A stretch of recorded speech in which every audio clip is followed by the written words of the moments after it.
Assalamualaikum warahmatullahi wabarakatuh. Berjumpa lagi dengan Ibu Lia ya. Bagaimana suasana Ramadan kalian? Semoga masih lancar semua puasanya ya. Bagi yang sedang sakit, Ibu doakan semoga lekas sembuh dan bisa segera menjalankan ibadah puasanya lagi. Kali ini kita akan belajar tema 9, subtema 3, pembelajaran 1 dan 2. Pertama, kita akan belajar menjelaskan bentuk-bentuk iklan pada media cetak. Iklan pada media cetak dibedakan menjadi dua bentuk, yaitu iklan baris dan iklan kolom. Iklan baris adalah iklan yang disajikan dengan tulisan singkat dan hanya beberapa baris saja. Ciri iklan baris antara lain, isi iklan biasanya disingkat. Tujuannya untuk menghemat tempat dan biaya pemasangan iklan. Penyusunan iklan disesuaikan pada tempat-tempat khusus, misalnya iklan otomotif, iklan properti, dan iklan lowongan pekerjaan. Iklan tidak disertakan dengan gambar. Iklan biasanya disertakan dengan nomor telepon penjual sehingga mudah untuk dihubungi pembeli jika menginginkan informasi lebih lanjut. Yang kedua adalah iklan kolom. Iklan kolom adalah iklan yang berisi kata-kata dan gambar. Ciri-ciri iklan kolom antara lain sebagai berikut. Isi iklan berisi kata-kata dan gambar. Isi iklan disampaikan tanpa ada kata-kata yang disingkat. Ukuran kolom lebih besar dibanding dengan iklan baris. Biaya pemasangan iklan kolom lebih mahal dibandingkan dengan iklan baris. Nah, sekarang perhatikan dua iklan yang terdapat pada gambar berikut. Coba identifikasi produk apa yang ditawarkan dalam dua iklan tersebut. Apa saja yang terdapat dalam dua iklan tersebut? Bagaimana kesimpulanmu tentang isi teks paparan pada iklan tersebut? Jawaban bisa ditulis di buku latihan tematik kalian.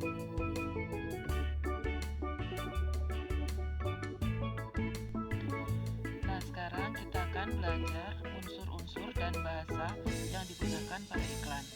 Dalam iklan harus memuat bahasa iklan.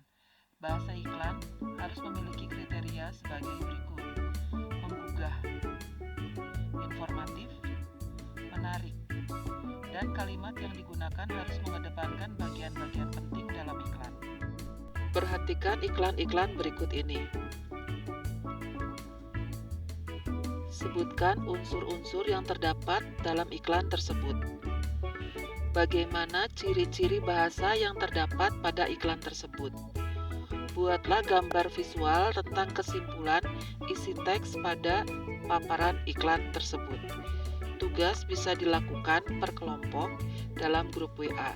Setiap anak bisa menyumbangkan pendapatnya, lalu digabungkan menjadi pendapat atau hasil tugas kelompok.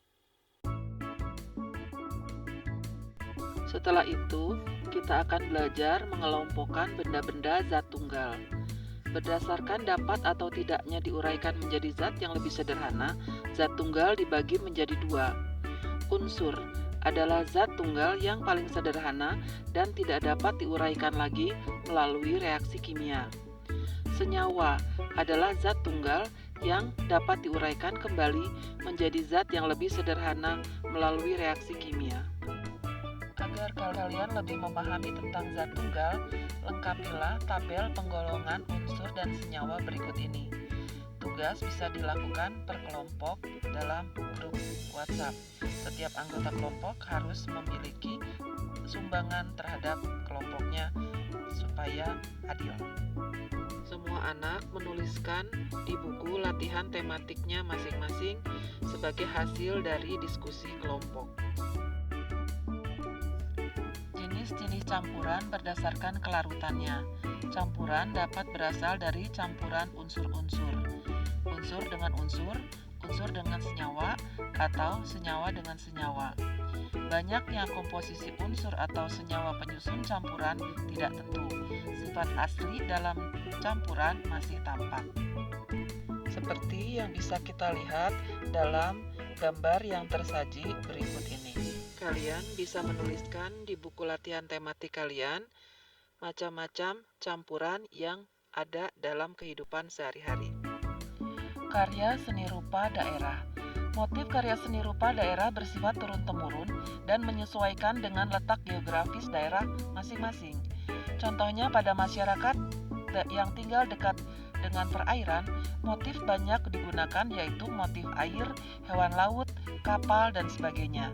Sedangkan masyarakat yang tinggal di dataran tinggi identik dengan motif-motif hewan atau tumbuhan. Secara umum, karya seni rupa daerah memiliki ciri-ciri sebagai berikut. Pertama, bersifat kedaerahan. Yang kedua, dipengaruhi oleh budaya dan latar belakang sejarah suatu wilayah.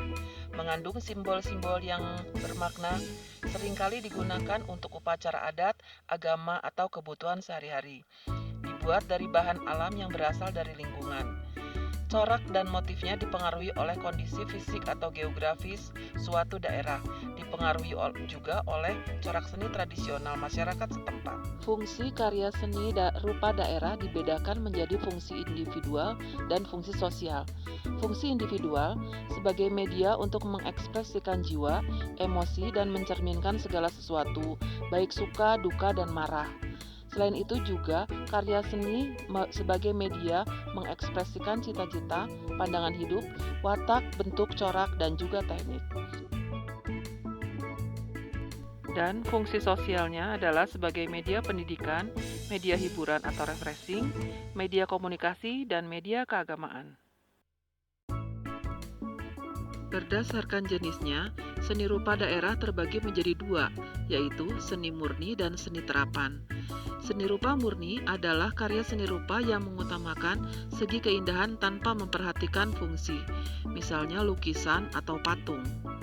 Dan seni rupa terapan adalah karya seni rupa yang mengutamakan fungsi, namun tetap memperhatikan segi keindahan. Misalnya pada batik, ukiran, kayu, gerabah, dan lain-lain. Perhatikan 4 karya seni rupa berikut ini.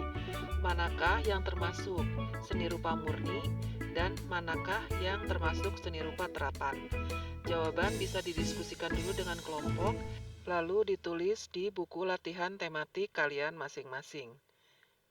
Anak-anakku sekalian, di luar sana pandemi belum berakhir. Masih ada kemungkinan penularan virus COVID-19. Jangan sampai tertular. Untuk itu, jangan longgar, tetap terapkan 3M. Memakai masker bila keluar rumah, mencuci tangan pakai sabun, dan menjaga jarak. Juga jangan mengucek hidung atau mata kalian bila tidak yakin tanganmu bersih. Semoga kita selalu diberikan kesehatan dan dijauhkan dari mara bahaya bencana dan penyakit. Demikian pembelajaran kali ini, semoga semuanya bisa mengikutinya dengan baik. Terima kasih bagi yang sudah menonton sampai selesai. Bila materi ini bermanfaat, silakan klik like dan share kepada temannya yang lain. Terima kasih. Wassalamualaikum warahmatullahi wabarakatuh.